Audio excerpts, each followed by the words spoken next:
Today on Locked On Red Wings, Detroit beats the Toronto Maple Leafs for the first time this decade after an all-around, really strong team performance. You're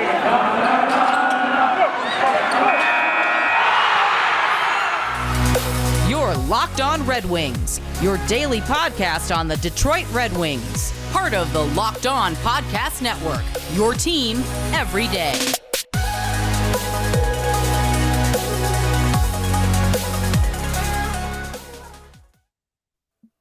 Welcome back to the Locked On Red Wings podcast. We are your hosts, Brian Fisher and Scotty Bentley. I am a podcast producer for The Daily J, a WWJ News podcast. I did Thursday's episode of The Daily J. It's going to be the trend from now on, guys. You just, always will listen to our episodes because that keeps me employed, but Thursdays especially. And Scotty's a freelance journalist for the Detroit News, as well as the host of Locked On Tigers. And we are sitting like very happy campers on this Friday morning, afternoon, evening, whatever time you guys are listening to this, as the Detroit Red Wings, as you heard in the cold open, for the first time this decade, have slain the beast in the Toronto Maple Leafs, winning 4-1 at home. And it's the first time they've won in regulation against the Leafs, dating all the way back to, December 15th, 2017. I was still in college.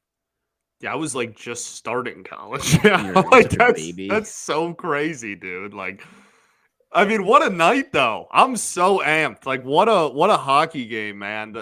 This is the type of game that you watch, and we've talked about so much throughout this season. Like, if they could just put it all together, imagine what the product would look like. Like, we have so much inconsistency when it comes to, tonight this part of the game was good and this part of the game was bad, or tonight like they took a period off, or tonight this struggled, but this was really good.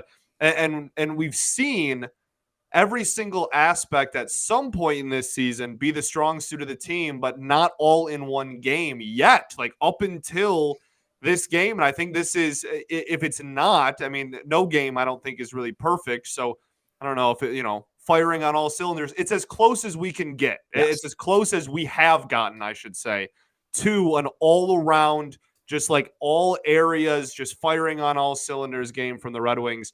I mean, for my money, maybe the most impressive all-around game of the year.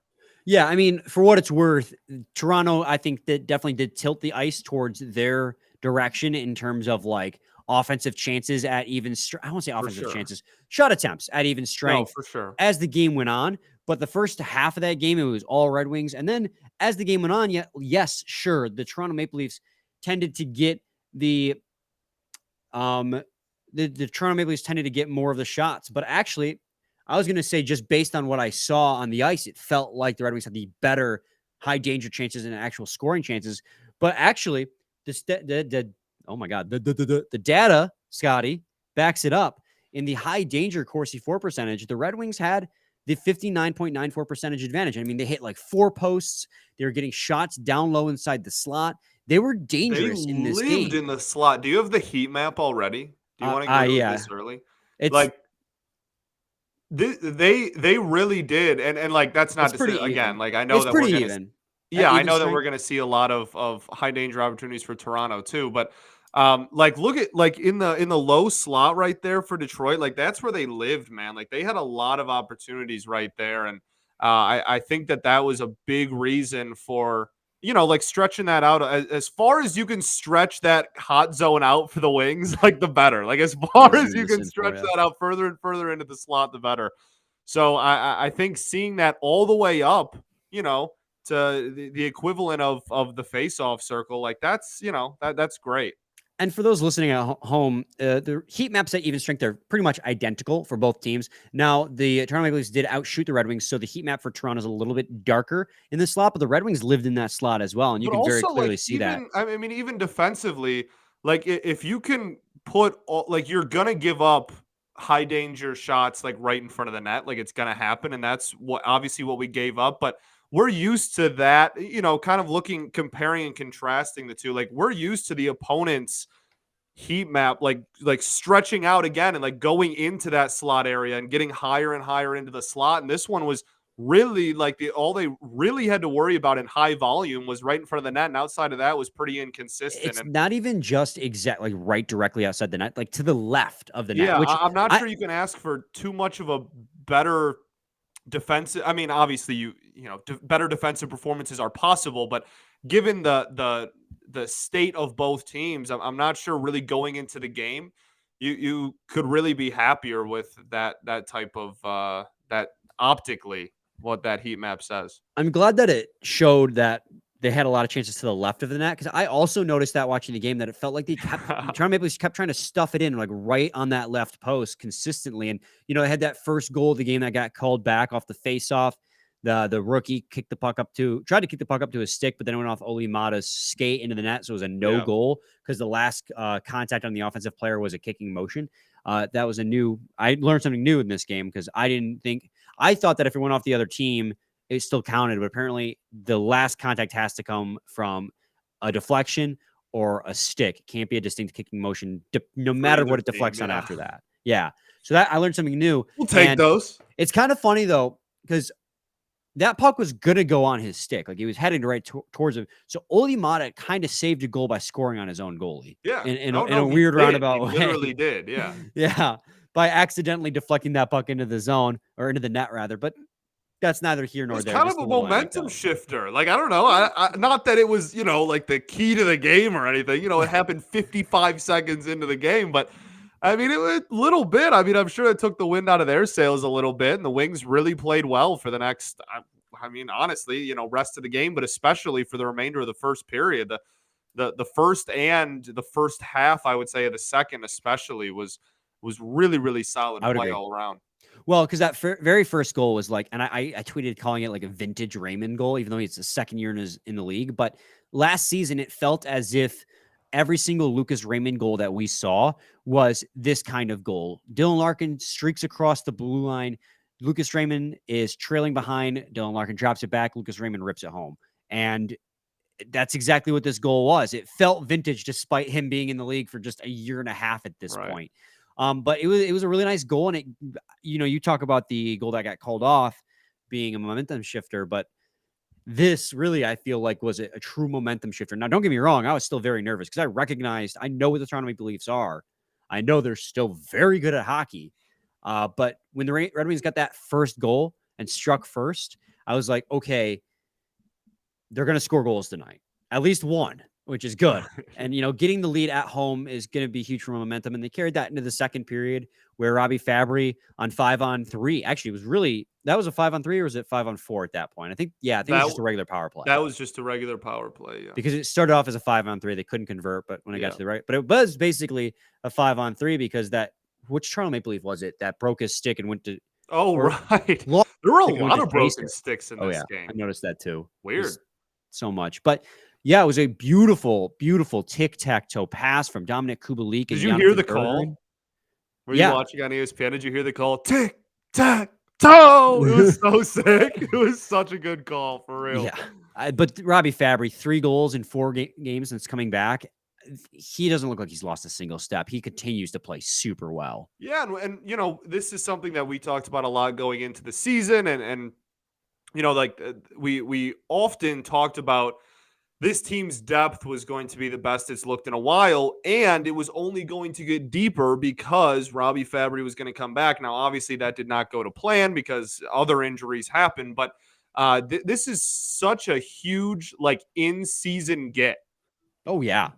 I mean, you're 100% spot on, because I remember but reading an argument between two people on Twitter where they're talking about how much better the team's going to get when all these player points on the press box come onto the ice, and other guys like, well, we don't know that's going to happen. And they're both right. Like, hypothetically, that's a lot of points in the press box, but we don't know that it's going to convert. Well, Robbie Fabry has 100% converted, and it looks as if he took all the time he needed to get healthy in his rehab, did not rush, because he looks like he's been playing all season. He practiced with the team for he was in a non-contact for a while. Yeah. Like conditioning or whatnot was stuff that we talked about with other players. We certainly didn't have to, I guess the word is, worry about with him, just because he had been practicing with the team for quite a while even before his return. But yeah, really nice to see him not only back, but back in producing. And yeah, like you said, doesn't seem to have missed a step. Absolutely. And I mean, we got to get to a quick ad break here, but when we come back, we're going to continue this conversation because we haven't even talked about we talked a little bit about the top line just with Raymond's goal, but I mean, overall, that top line really clicked. The top defensive pairing clicked. Ville Husso was great. And you know what? Oh, did it? Hey, yeah. Credit where credit's due. Are we going to say the same thing? Are we going to say Ben Chiarot? Ben Chiarot looked decent, man. Not even decent. I'd argue he had a good game. I'd argue he had a really good game in this one. Yeah, I think so too, man. Of course, Ville Husso, got to give props to Ilya Samsonov as well. I thought he played out outstanding. And then we will talk about the Columbus Blue Jackets game that's going to happen on Saturday, but we're going to celebrate mostly. Yeah, we'll see how much. We're going to celebrate mostly today. But first, I got to talk to you guys today about Built Bar. Built Bar. Looking for a delicious treat, but don't want all the fat and calories, then you got to try Built Bar. Coconut. Are you just saying? Okay, I'm just going to add the flavors in the background. Just going to whisper flavors. We just got through the holidays, and I know my goal is to eat healthier this year. That's legitimate. It really is. If you're like me, where you want to eat healthier but don't want to compromise taste, then man, I've got just the thing for you. You got to try Built. With Built, healthy is actually delicious. Seriously, they're so good, you won't think they're good for you. Perfect for your New Year's resolution. I got news for you guys. They're in stores now. They're not just at Built.com. Sam's Club, Walmart, boom. Said that at the same time. Walmart's got the 4-pack. Sam's Club's got the 13-pack. They got different flavors at each of them. But if you can find the cookie dough chunk puff, if you can find a churro-flavored Built Bar, you better go play the lottery in the same day because it's your lucky day. Yeah, you could win over $1 billion by playing the Mega Millions. I'm also not endorsing you playing the lottery either, but eat Built Bar. Good recovery, Scotty. That's right. Head to your nearest Walmart today, walk to the pharmacy section, and grab yourself a box of Built Bars. You can pick up a 4-bar box of cookies and cream, double chocolate, or coconut puffs. They're only 160 calories with 17 grams of protein.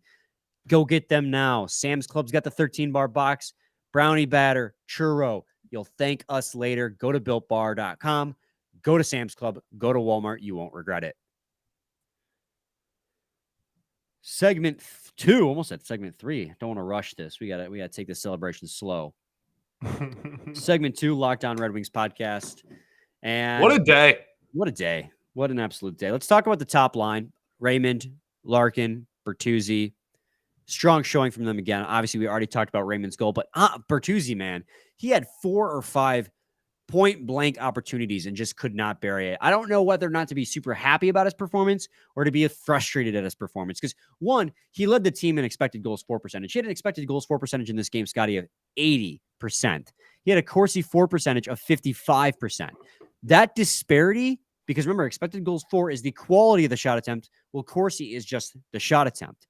He had a, 25% disparity between his quality and regular shot attempt. That just shows you how good of opportunities he had that he could not bury.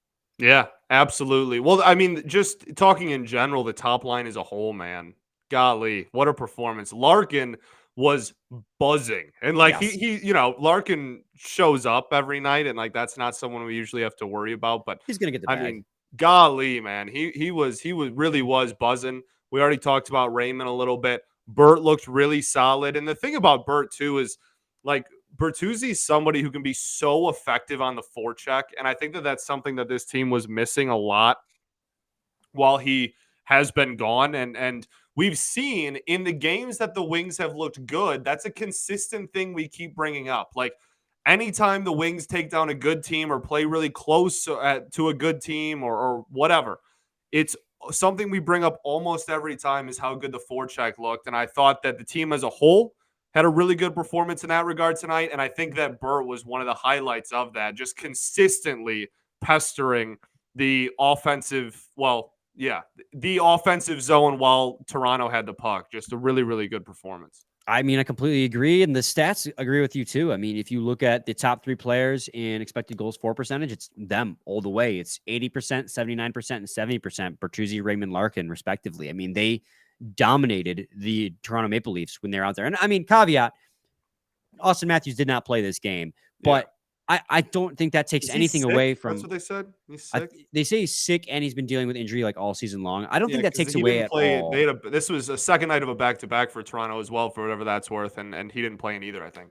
And like, you know what? None of that takes away from this Red Wings win. Because I think We the haven't Toronto beat Maple them Leafs. in regulation since like in a very long Yeah. time. Like I'm good, man. I don't care. Like I'm gonna take it. Well, my argument against that is like Toronto still brought it to you. They still had what, close to 40 shots Oh in this yeah, game still a total. very good hockey team. And it They was a had very close game until the very end. Yeah. They had 33 total shots on you. Ville Husso stopped all but one of those, and the only one he didn't stop was redirected by his teammate Dylan Larkin. Right. I mean, Toronto technically didn't score a single goal on the Detroit Red Wings. Only the Detroit Red Wings scored a goal into the Detroit Red Wings tonight. Right. So, I mean, like, this was a well-earned win all the way around. I mean, Ilya Samsonov for the Toronto Maple Leafs played out of his freaking mind in this game.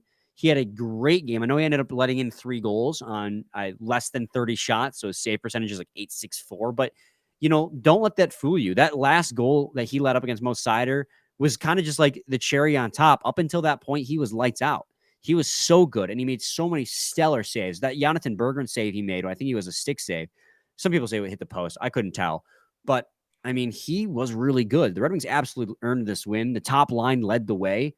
And you know what? That top pairing of Jake Walman and Moritz Seider has continued to prove that you should not split them up because they were excellent in this game as well. 100%. This Jake Walman for president. I don't even care. Like, I mean, what a storyline this season continues to show out. And, you know, for Walman specifically, it's obviously great. And he's somebody that at the beginning of the year, we were throwing in with like the third pairing and like having a discussion about his future with the team, like coming into the season. And then now he's excelling at top pairing, which is obviously a fantastic story. But, you know, the pairing with Seider is what makes this so awesome, because Seider was, I mean, we've talked, a lot of everybody in this fan base has talked about how Seider's production kind of like, I guess plateaued is the word. It hasn't really regressed necessarily, but it kind of plateaued for the beginning part of the year when he was with Chiarot. And, you know, we'll get to Chiarot in a second, I'm sure. But since he has been put on the same pairing as Walman, they have both really continued to excel. And Seider, the production has been really good for Seider the last couple of games. And really just ever since he's been on, they've shared a pair together. What is that? 2 weeks into this? We are 2-3 Like weeks 6 into that. games or something like that. Yeah. So, and he has looked really a lot better just since that switch happened. And tonight just continues to prove that. I mean, he has what, like 6 points in his last 2 games, something like that. Seider does. So, because he had the 5, 4 last night, or against Winnipeg, I should say. So, yeah, just unbelievable by both of them. Good performance by both of them. Great showing, and just a continuation of some momentum that both of them have been building for a while, I think. You know, it's individual and it's combined in how well they're playing. No, 100%. It's Jake like Walman. Hronek and Mata. Yeah, Jake Walman made a phenomenal play on the offensive blue line, almost identical to what he did against the Jets to score. He made a move on an offender who was pressing, got around him, got to the high slot, ripped a shot, hit the post today. And then defensively, Moritz Seider, or the puck got past Moritz Seider, and it looked like it was going to be an easy breakaway for the Toronto Maple Leafs. He showed off his defensive speed and how that can be a weapon defensively. Got all the way back. What should have been a breakaway. Yeah. Jake Walman won the race, and with very minimal contesting, got that puck away and broke up the play. He's a threat on both offensive and defense. Obviously, Moritz Seider has looked almost completely back to how he was last season, playing with Danny DeKeyser and Jordan Osterley. Don't ask me. I don't know how this works. Chemistry matters. All right. Yes. Chemistry matters. But he has, you know, he's showing a lot more patience in the defensive zone and offensive zone with the puck.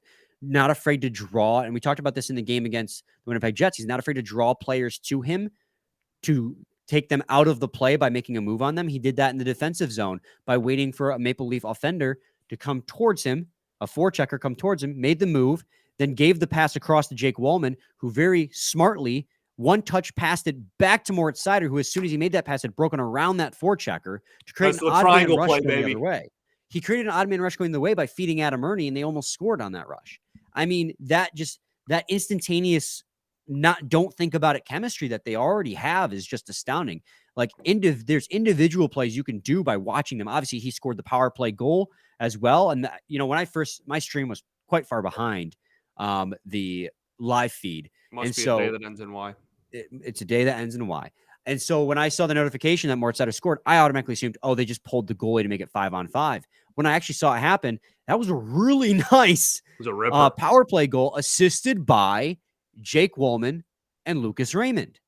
That is just a beauty of a goal to really put the icing on the cake for the Detroit Red Wings. And it was, they may not have had the edge in shot attempts or quality shot attempts, but they had the edge in the shot attempts that really, really matter. And that's the high danger chances. They had the edge in this only stat that matters in the end, which is goals scored. They capitalized on their chances, and they played a really good defensive game, which I don't think we've noted really that much in this. We complain about their defensive game so much, Scotty, but in this game against the Toronto Maple Leafs, Husso would make the save. They'd clear the rebound. They clamped down in front of the defensives, in front of their own net to stop the chances. And I think you actually did mention it in the first segment when talking about the heat map, but that blue dot that they had was just off to the left side of the goal. They didn't have that whole big slot we were so used to seeing because the Red Wings defensively were suffocating in their own zone for once this season.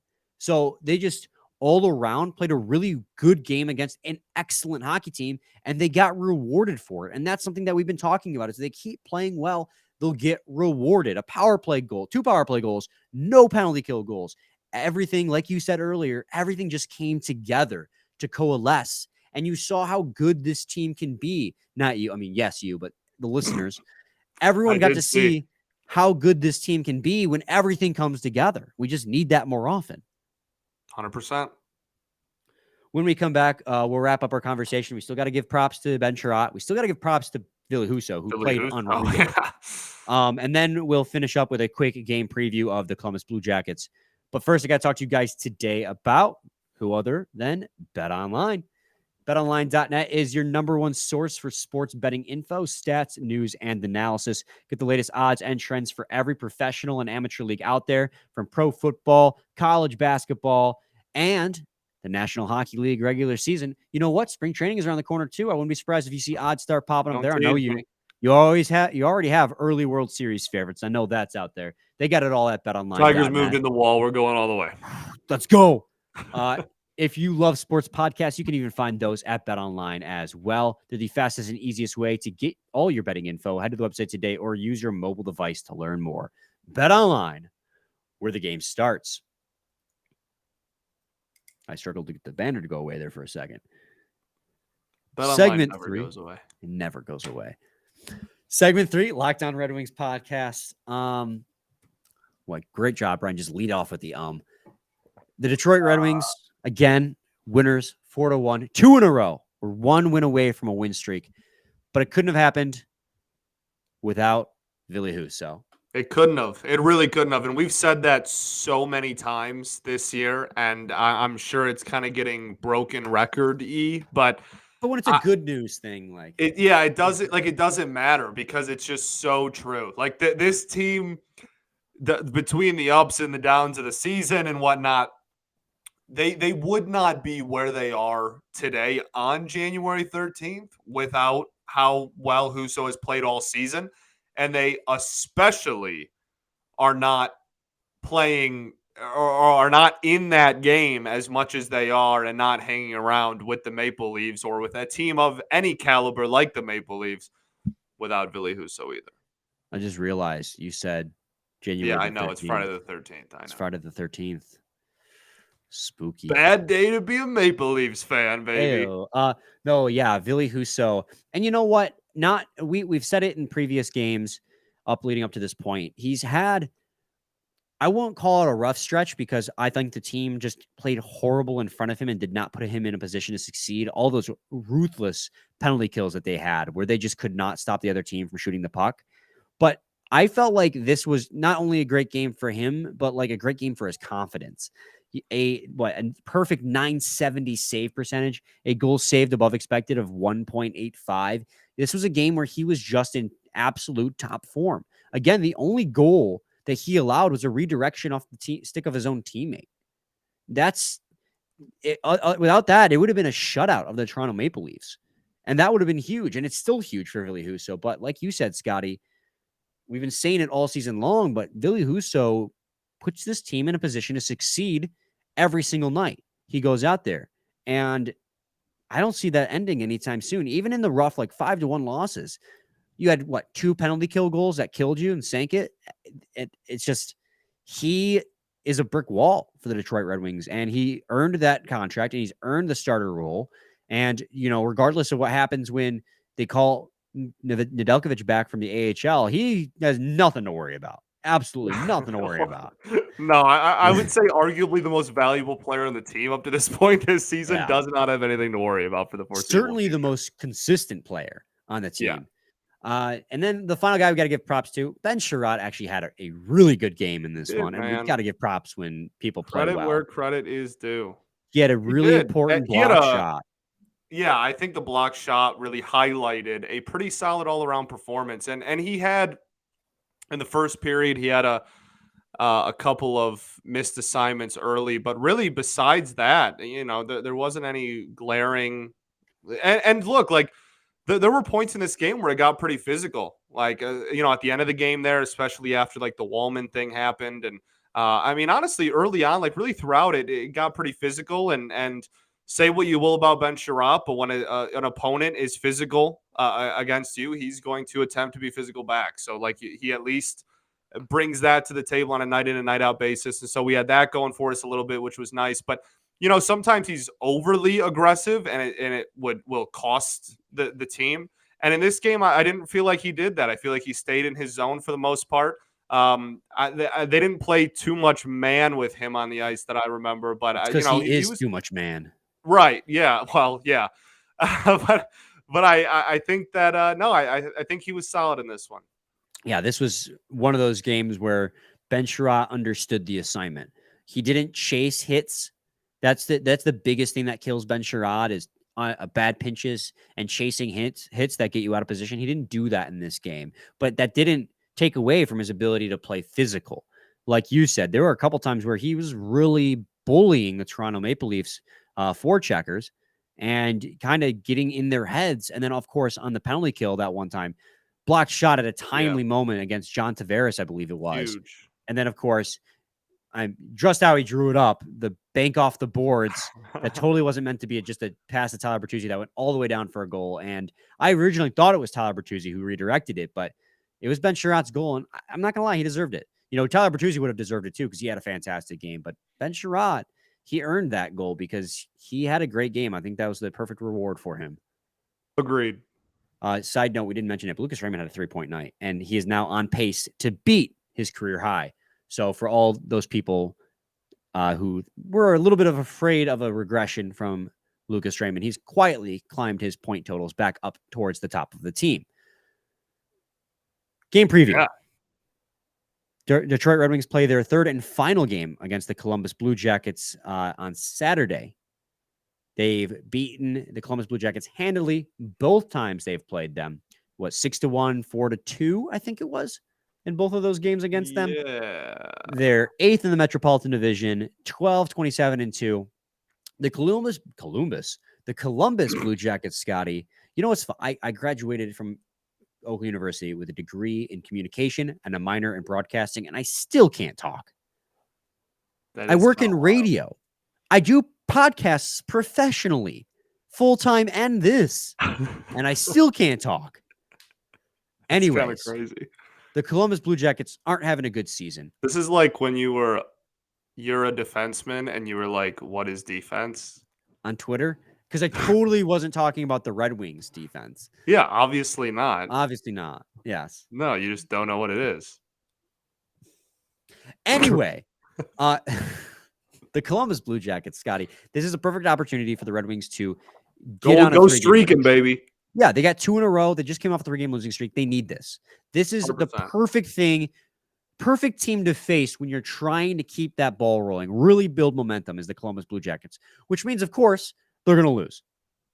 Yeah, but also, let's go streaking. Let's go streaking. I like it. Johnny Gaudreau's their biggest point getter, 38 points, 40 games, 11 goals, 27 assists. Red Wings have, 3 players on their team now that have more goals than Johnny Gaudreau. Try to sell it to me at the start of the season. Not bad. But that's not Maybe the point. just not great for him. Honestly, not great for him. More than anything. They have decent goaltending, and they also have bad goaltending. Elvis Merzlikins is having a bad year. He's got an .865 save percentage in 17 games played. But that's tough. Eunice Korpisalo is playing really well, in .913 save percentage. It's also a defensive core that is in absolute shambles. Yes. I cannot disagree with you on that one. Not core unit, a defensive unit, top to bottom, that is in absolute shambles. So, yeah, as the goalie defenders we have to stay on brand, even when it's not our team. Yes. So when it comes to analyzing this game preview, it really just comes down to you are playing a team that you are better than on paper and on the ice. Go out there, do your job, don't take them lightly, and get on a winning streak and climb back up in the standings. Oh, speaking of standings, fun fact, they were in 6th place in the Atlantic before this game.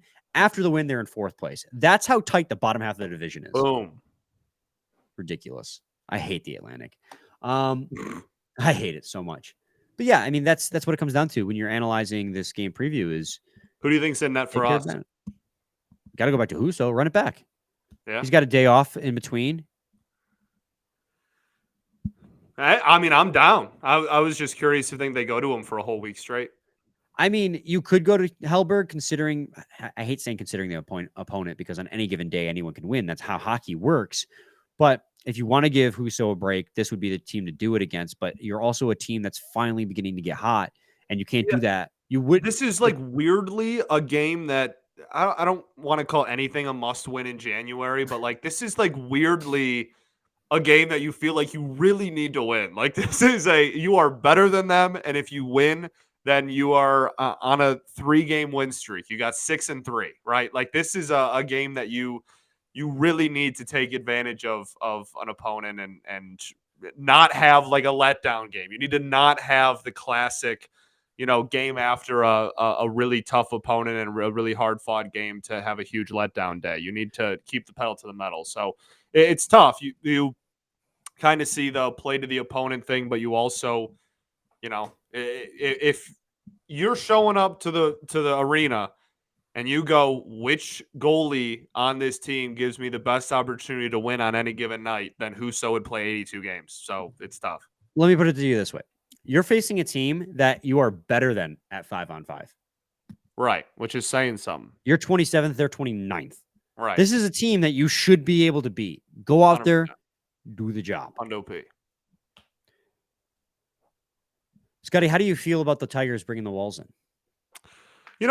That's actually today's episode of Locked On Tigers. If you're interested, spoiler alert. I do the deep dive on it. But the shortened version is really that I have never been super passionate either way about it, and I think what this does is it makes the 422-foot flyouts disappear, but it's still going to be a really deep center field and one of the deepest center fields in baseball. It's still way over league average. It's still the second deepest in the sport. Bringing the walls down will certainly help too. You're getting rid of the egregious outliers as far as fly balls that would be home runs anywhere else, but you're not eliminating the park's identity of having a really big outfield. So I think it's if you hate it, it's not that big of a deal. And if you love it, then you love it. So I think it's kind of a way to dare I say best of both worlds situation. You know what I love? You. Were you guessing you or are you saying you to me? I was saying you as in Brian. Awesome. We love each other. That's what makes a good podcast, guys. Is just love. It really is. All right. We'll be back on Monday with a game recap. Scotty, any final thoughts? We ball, baby. Ball. Same time, same place. BetOnline. Every day. Every day. Not going anywhere.